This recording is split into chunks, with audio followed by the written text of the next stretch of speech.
Ada sekarang ini umpamanya yang khianat betul-betul, yang satu dunia tahu khianat. Hari ini saya akan pertahankan Tun Mahathir sampai akhir hayat, atau saya akan pertahankan Tun Mahathir sehingga 5 tahun. 2 hari kemudian pusing, gulingkan Tun Mahathir umpamanya. Masih lagi bercakap soal orang lain khianat dan bernafsu besar, ya. Ini sebab itu tak apa kita dengar, tapi kita harus mampu menilai. Ada orang umpamanya dalam soal keadilan yang mengatakan, pasal apa dia digugurkan? Pasal apa dia dipecat atau digantung? Dia dah keluar. Dia dah tak sokong prinsip ini. Dia sokong kelompok pengkhianat. Ini nak tahan apa? Kalau dia ada prinsip, keluar aja. Kalau saya lah umpamanya, dalam keadaan saya tidak setuju, saya keluar. Saya tidak mau berserta. Ya. Seperti yang sudah tahu dalam keadaan sekarang, kalau saya mau, saya boleh pilih untuk menyertai. Dan saya dapat jaminan kedudukan yang jauh lebih baik. Ya. Ya, kalau tak Perdana Menteri pun timbalan Perdana Menteri, itu ada jaminannya. Tetapi saya harus pilih berdasarkan prinsip. Dah umur dah begini dan pengalaman kecil ada, derita ramai, maka elok kita pilih jalan yang baik. Ya, sekarang ni umpamanya keadilan, semalam 39 ahli parlimen ada sidang ikut talian Zoom, dan kita buat keputusan. Saya tertarik dengan ahli parlimen ini. Pertama, pertahankan prinsip dia.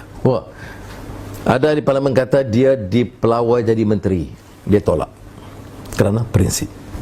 Ada yang nak bagikan GLC, ditolak kerana prinsip, ya. Ini saya tertarik kerana mereka menyebut umpamanya kita harus hadapi COVID. Kita harus pertahankan prinsip. Parti ini parti yang menggagaskan reform, ya. Jadi oleh demikian, bukan soal pengakuan 129 ahli parlimen 130. Ini bagi kita tidak kita bincang kerana hal-hal ini masih dalam proses, ya.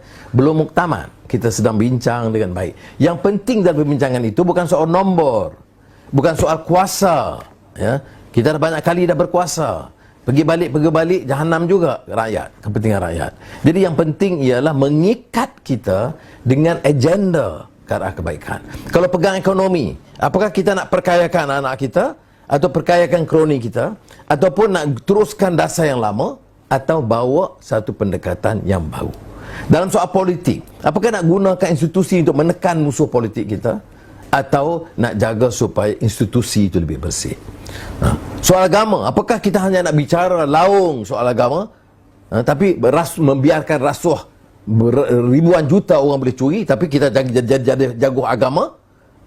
Jadi apakah, ataupun nak gunakan faham Islam itu cuma memperbaiki akhlak dan akal budi, menolak kezaliman, rasuah dan penindasan, dan mengambil langkah-langkah yang lebih baik untuk meninggikan syiar Islam dan memartabatkan Islam dengan menekankan soal kemanusiaan dan keadilan.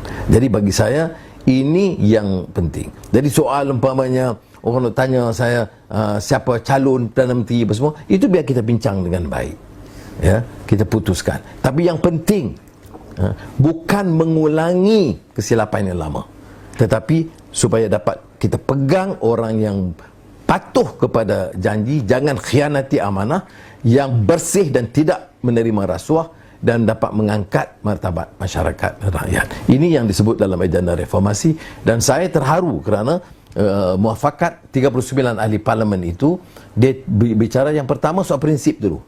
Dia kata baik, kita nak tukar kerajaan dan sebagainya, jaga prinsip. Apakah nak tukar ini, nak merebut menteri mana, atau nak rebut JLC mana, atau nak pertahankan dasar politik, ekonomi, sosial yang disebut sebagai kepedulian terhadap rakyat.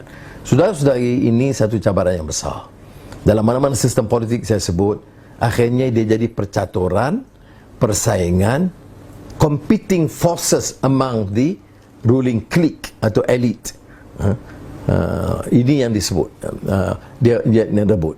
Kalau kita baca karya Shakespeare, King Lear, bila babak akhir yang sangat memilukan, King Lear berbicara dengan Cordelia, anak perempuannya itu dia lihat umpamanya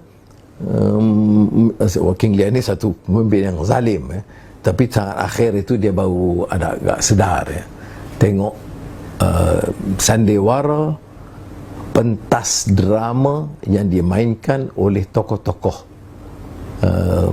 pemerintah atau politik yang ada, ya. Jadi saya harap mudah-mudahan kita dapat kembali kepada landasan perjuangan. Ingat Ar-Ruwaidah, ingat zaman edan. Jangan layanlah ini sentuhan senang sentuhan di sini, ya.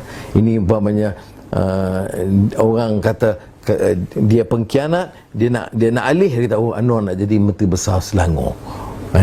Saya dah jumpa Saudara Amir dan beritahu pimpinan, kita beri sepenuh kerjasama dan sokongan kepada beliau sebagai Menteri Besar untuk menjalankan tugas, menghentikan segala kecelaruan dan penyalahgunaan kuasa dan pembolotan harta yang pernah berlaku dulu.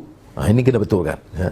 Dan oleh demikian, sebab saya kata nak faham Ar-Ruwaidah, nak faham zaman edan, Jawa ni zaman, ya, zaman edan, kita harus kembali kepada landasan dan memahami fakta dan menambahkan ilmu kita. Semoga Allah SWT memberikan taufik dan hidayah. Wassalamualaikum warahmatullahi wabarakatuh.